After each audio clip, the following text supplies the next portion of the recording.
In today's podcast, I sit with Tiffany Pantozzi. She's in Orlando, Florida, and she's a former Miami cheerleader. Listen and learn how she got into the real estate business. You're really going to like this one.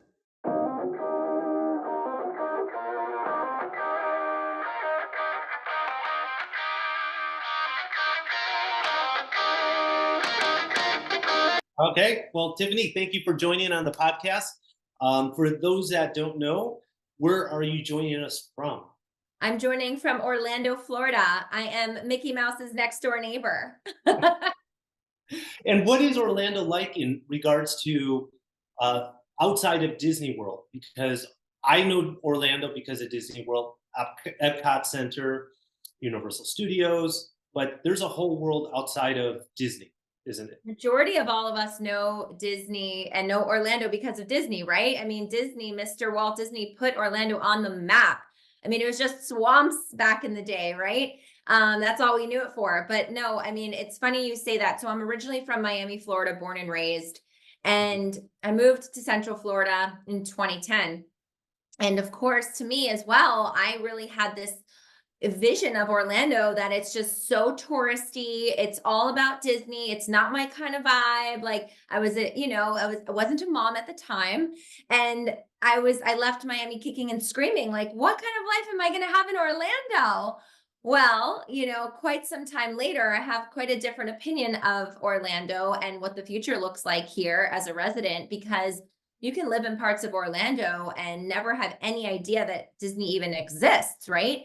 So it's a pretty incredible lifestyle and amazing things that you're able to enjoy here in the central part of the state, that really have nothing to do with Disney. For example. So, we have wonderful biking trails and we have springs that you can, go and enjoy. There's a lot of really cool nature to enjoy here in the central part of the state, beautiful lakes, water sports, parks, things like that. And really, there's been an incredible amount of infrastructure and investment into the central part of the state here. Of course, things like Disney and Universal, SeaWorld, those sort of things fueled and continue to fuel opportunities for our central part of our state. But there's incredible new brands that have been investing, such as Nickelodeon, is doing a project now too. The W Hotel is coming to Orlando. We have on it's planned and said the Nobu Hotel is coming to Orlando. So, there's been some major wonderful brands that have recognized Central Florida because of the tourism, but us residents also get to benefit from that, right? So you sell real estate in Orlando, Florida. You're a successful real estate agent, but have you been doing it since the beginning of your professional career? So when I graduated college after cheering for the Miami Dolphins for a Mm. number of seasons, I am grateful to say I was a captain on the team, incredible experience. And I started an apparel company, a sports licensed apparel company, had an investor in that business that actually encouraged me to move to Orlando. That's why I ended up moving from Miami to Orlando, because of the investor in my business at the time. And I had a very successful apparel company, sold millions of dollars of merchandise. I sold to every NCAA team in the country, NBA teams, NFL teams. And then I had an opportunity where somebody came to buy the company and the assets that I owned. Um, and I took the opportunity and, decided, hey, what's next after I sold the company? And my husband owns a title company. My mom and brother had been agents in the past in South Florida, and they were all like, you have to get into real estate. And I was like, I had zero interest in real estate at the time.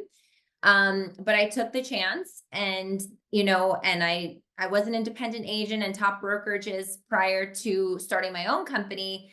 But ultimately, I am somebody that likes to march to the beat of my own drum. I do things a little differently, always have, always will. And, I decided to start my own company. And with the help of the company side, if you haven't heard of it, they were able to fuel my business in a way that I never had imagined. And I now have 12 plus agents across the state. We do about 100 million in sales and growing. And it's been amazing because I now own my own brokerage. Wow. So you've been in the business for how many years now? Seven, Yeah. And 7 years. so prior to getting into real estate, what was your perception of a real estate agent? Wasn't great, right? And I feel always a little guilty sharing this, but at the time I didn't know what I didn't know, right? I had always thought, well, they weren't very educated or very professional, and it was kind of like a career you would do if you failed at everything else. How horrible is that, right?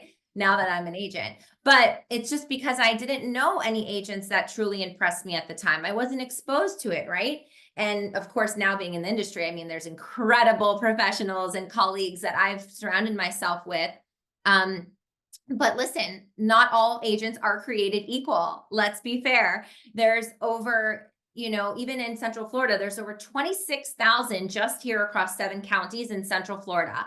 And I've only been in the business for 7 years, and I already rank number 98. So I'm in the top 100. And to me, that's mind blowing. Like, whoa, like what are all these other agents doing? Like, what do they do every day? Right. Because I mean, I'm a full-time agent. I take this seriously. So when I came into the industry, I really was like, I'm going to do it differently. I want to elevate the industry. I want to elevate the perception of what people think of agents, be a true advisor. I'm a college educated professional, right?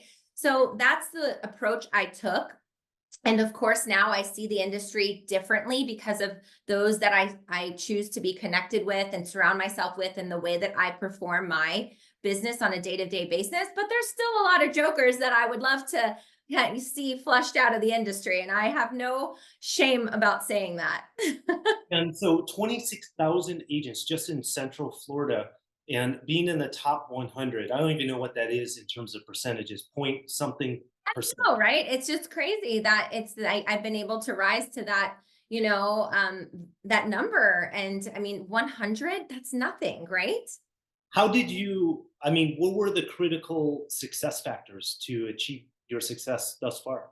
I think for me, I'm extremely driven, and it's about having so many things working at any given time. I've really built my business around the concept of attraction marketing. So I'm not a big lead. I don't buy leads. I've never bought Zillow leads. I don't do cold calling. For me, the idea of chasing somebody to beg them to work with me is really tough for me to do. I believe in my value that I'm able to provide, and my education that I'm able to, let somebody else benefit from. And so for me, I like to put myself out there, which I use social media in a very strong way, put myself out there and attract the right kind of clientele, the people that get me. Like, they already see me on social media or YouTube or whatever. Or even I do mailers. I mean, mailers work, right? They're seeing me, they're looking me up. Um, I do those things. So I put myself out there and hope to attract the right kind of people that are already saying, you know what? She said something, did something that interested me. I want to have a conversation with her. I'm going to call her, versus the other way around, Um, because for me, I love what I do, but I cannot chase people down to beg them to work with me. I definitely am. I'm willing to share my value proposition, and I guarantee you that I understand you have to work hard and share, show value. But but at a certain point, I'm a professional that believes in my value I'm also giving, and I don't want to chase people for that. So yeah, so my approach is a little bit different, and I think that I've just from the beginning was very forward on social media. And because we're in a world that everybody believes what they see, social media is very powerful in that way, right? So you can, even as a new agent, show so many things and really build your the consumer confidence in you very quickly, um, through those channels. So I imagine being on social media and a big part of your business coming from social media, you get recognized in public with the local community. People saying, I notice you from Instagram or YouTube. It's crazy, I've been with my mom shopping in Zara at Disney Springs, and somebody has stopped me, and it's like so funny to me because I'm like, this world of the influencer, right? Which to me is such I cringe at the term, but the truth is, like, I do there is an element of, okay, in the real estate space, because I'm on social media, I'm influencing in a certain way, right, through those channels. So yeah, sometimes it happens, which is odd, but it's also like, it makes me feel good because it makes me feel like I'm doing the right thing to where people know I'm approachable. You see me, come talk to me. Absolutely. How long ago did you get in social media? Immediately, as soon as I started real estate, thank goodness, because it's taken a long time to really grow the exposure that I was looking for. And it's funny because even when I was cheering for the Miami Dolphins, I remember back then some girls had some iPhones and things, and they would be on social media, and I wasn't into it at the time. I didn't get it yet, you know? And I think about, oh my gosh, if I would have started it back then, even, right? But I'm glad I started it when I got into the real estate field because there wasn't so many people as aggressively using it. I remember my broker at the time, who was a great broker. He's still a top agent in town, but he still was so not understanding of the social platforms and like warning me, oh, I don't think you should post those things. And I'm like, no, you just don't get it. And this is how I'm going to run my business, you know, and it's been very good for me. And now, years later, 7 years later, he recently just joined Compass. And now he is doing all the things, or trying to do all the things that he was like naysaying back then. Right. So it's been very powerful for my business. So right now I do train like all the agents that come into my company. It's really about teaching them, again, attraction marketing, how to build their own personal brands. Even though they're in my company, their clients call them because of them, not because of my company. And I felt the same way when I was at Compass or any other company, right? They're calling you for you. So I teach my agents really how to build that personal brand and awareness so that they can have consumer confidence and people wanting to call them. Are you still producing yourself, selling and I buying am. real estate? Yeah. I am. It's a lot. Yeah. So I'm producing myself, which was really crazy because I'm proud to say, coming into this new year, my daughter just turned a year and a half. I'm a new mom, and I was able to maintain my volume over the past year and a half, even in a market that wasn't so great last year. So that is definitely something How I did, can pat myself on the back for. how did you do that? How did you Well, achieve the same production, new mom, and in a lesser market? because I think that the momentum that I've built from all of these years, and I think what's important to realize too, and I think the younger generation needs to hear this more than the older generation, is that it just doesn't happen overnight.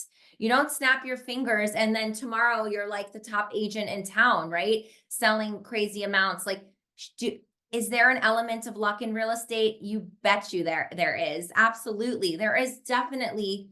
You get lucky sometimes and you get that $20 million deal if you're in a market that sells real estate like that, right? Okay, but what'd you do? One transaction, kid? I mean, other people are out here doing like 20, 30, 50, 100 transactions, So just because of volume doesn't mean much to me in terms of like transactions and expertise, right? So yeah, I think because of the momentum I've and all the content I've created over the years, I was able to continue to put things out. Even though I wasn't out there running around, nobody knew that, right? Nobody knew because I had so much content and it was consistently posting. So nobody thought, oh, Tiffany's out having a baby, we shouldn't call her. I had my systems in place with my company and the people that were put in place to support me. And everything continued as if I was still there, even though I was part-time there at the time. So I think that really helps because perception is reality. Social media, they see you, they think I'm out running around town when meanwhile I'm not. I was at home with my child behind the computer, but at home, right? So I think setting certain structure in your business with support, if you want to scale, is absolutely necessary, right? And continuing to be omnipresent regarding like putting out content on multiple platforms and being consistent about it so that people continue to look at you as the true advisor whenever they think about real estate, and they see you as a serious professional in the field. So I haven't met a real estate agent. You're the first real estate agent I've met that used to professionally cheerlead for an NFL team. Mhm. What skills did you learn as a cheerleader that apply to the real estate field? I think that's a great question because I can definitely tell you that I did come from an entertainment background even prior to being in the Dolphins, right? So I was a professionally trained dancer. I had done, you know, some modeling and acting and things like that and performances years prior. But being in the Dolphins, it really just took it to the next level of professionalism, how you present yourself, how you Mm, speak to others, right? One funny little thing that I think is important too is whenever we approached a couple, we were always approaching the woman first, right? I mean, it's like women may be threatened at time from other women, and talking to the women and speaking to them in a certain way before communicating with the male. And it's just there's certain things you learn. I mean, it's funny because we took etiquette classes, but at the same time, being able to be in front of a major crowd and learn how to speak and perform and present myself has really helped me in this business because I'm so comfortable in front of the camera where most agents are not, right?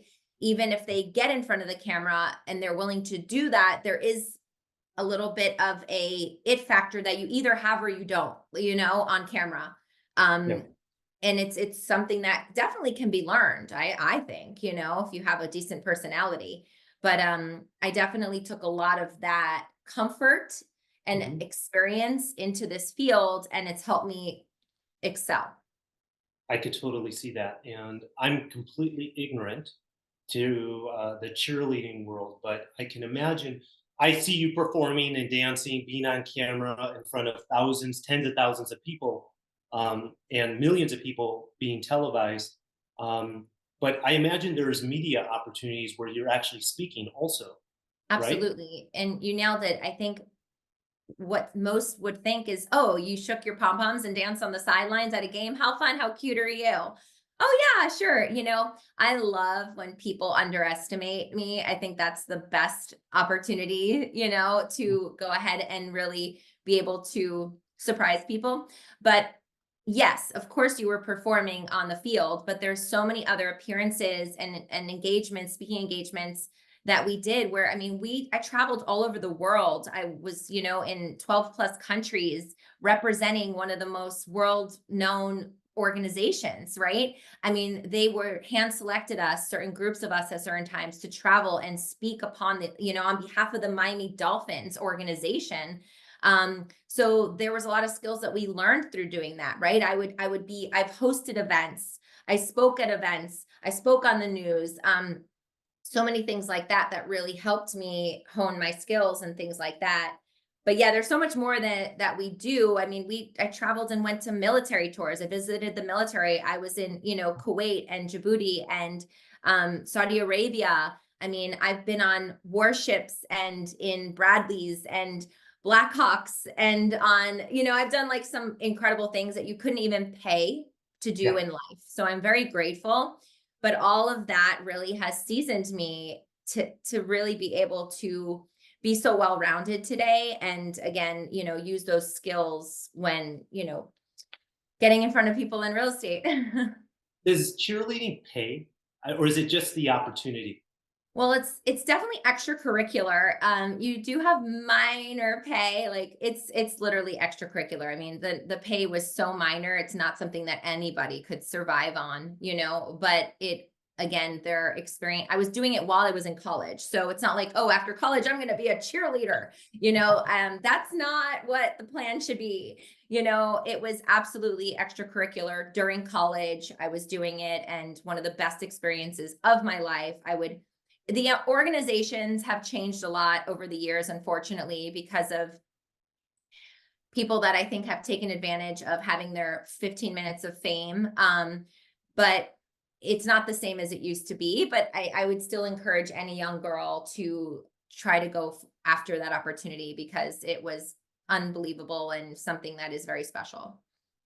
Let's go to the team. You said you have 12 agents. 12 agents, is that correct? Yes. How do you attract agents to your team? So agent attraction is interesting because you have to be so careful. Um of what type of people you let in your organization. There's a lot of people that are just, they have these visions in their head of what they think they want or what they think they know, right? But ultimately, what it really takes to get to those goals and see success is really hard. And it takes a special kind of person, to succeed in this industry. I mean, I have, even for my agents, I'll give you the whole silver platter. You want to know anything? I will tell you anything. If you have the chutzpah to go and do it all, I will be thrilled, like, to see them succeed. But I think that with recruiting, I'm very upfront on who we accept and who we don't. I don't accept new agents. I don't have a platform for them. We get emails almost weekly of agents wanting to join our brokerage. And truthfully, I don't want to set anybody up for failure. I don't have a new agent support or structure. I don't care to make a few bucks from that agent. I rather them go to another brokerage, learn from somebody that's going to handhold them. And after they've done a few deals, I'm happy to talk to them. Right. So I'm really careful with who I bring in. Like, I've had, interviews where I sat down and they're like, "Oh," I'm like, "What are your goals? What do you want to do?" "I want to be like you." I'm like, "Okay, well, what does that mean? What are you willing to sacrifice? Are you willing to put money back into your business? Are you willing to work 7 days a week, open houses every weekend? Like, what are you really willing to do?" Right. But I think that what attracts agents to our company is the social media aspect and the knowledge that I have and what I've been able to show people that I'm capable of doing. And I teach that to my agents, Cool. So I think that that is a big part of it. But also, we have so many incredible tools and resources that we give to our agents. So it's like, I have the roadmap. Like, here, I will show you the roadmap. As long as you're willing to put in the work, I will show it to you. So being partnered, I mean, having side working behind the scenes for my company, it's been hugely impactful, because me as an independent agent that also is, I'm also working my business. So I'm running a business, trying to grow a brokerage while also working in the business. But they do so much for me. I mean, not only do they give us tons of platforms that they cover those costs. I mean, we have the best CRM in the business, Follow Boss, Active Pipe, Moxie. I mean, you name it, right? We have our proprietary app, but then we also have support staff and tech that is able to help people in any issue they have, where they don't have to come to me. We have a broker. If there's problems, they call the broker. They don't have to call me with their problems. The broker can deal with it. The broker is the one who's, butt is on the line, not me. They also have incredible events that we go to once a year. My agents love that. It's like, listen, you can be connected to a national, global, potentially network through my boutique brokerage, right? Which is so different and unique. And my business has been built solely through social media and referral business. So for me, I'm like, you have to be connected to a bigger organization that, of course, it's your job to leverage that and learn how to, build once you have that opportunity. But that was a big deal for me, deciding to become an independent broker, knowing I still had the network to leverage, which is really great. So, Tiffany, 7 years in the business, where can we see you 10 years from now? 10 years from now, you can see me not as much in the transactional part of things. I would say, we'd have about 20 really strong top producing agents. I don't want to go crazy with tons of agents. I just want really strong, serious agents, professionals, maybe 20 to 30. And I'd probably be focusing at that time on a very select handful of developer accounts. So that's really where I think our business will be. And also, we will be killing it on social media and YouTube, because that's definitely the future of how people are going to find their agents. What are the biggest opportunities for you personally in terms of professional development? I think for me, I have so much to share and teach people. My strengths are definitely in marketing and sales. And marketing is beyond just social media. There's other strategies and marketing, advertising, all of that. So I am actually building some courses and products that I'm going to be able to sell now to help other agents, because I feel like agents have their biggest struggle is when it comes to marketing. They might be a killer agent, crazy knowledgeable, wonderful people person, but they don't know how to let people know people know about them, right? And they get so stuck in paying these random services and places that are just not well representing them and telling their story. So I think that if I'm able to help agents with their marketing more, it'll just create a stronger, more well-rounded community of great agents. Well, Tiffany, I want to thank you for your time. This was really insightful.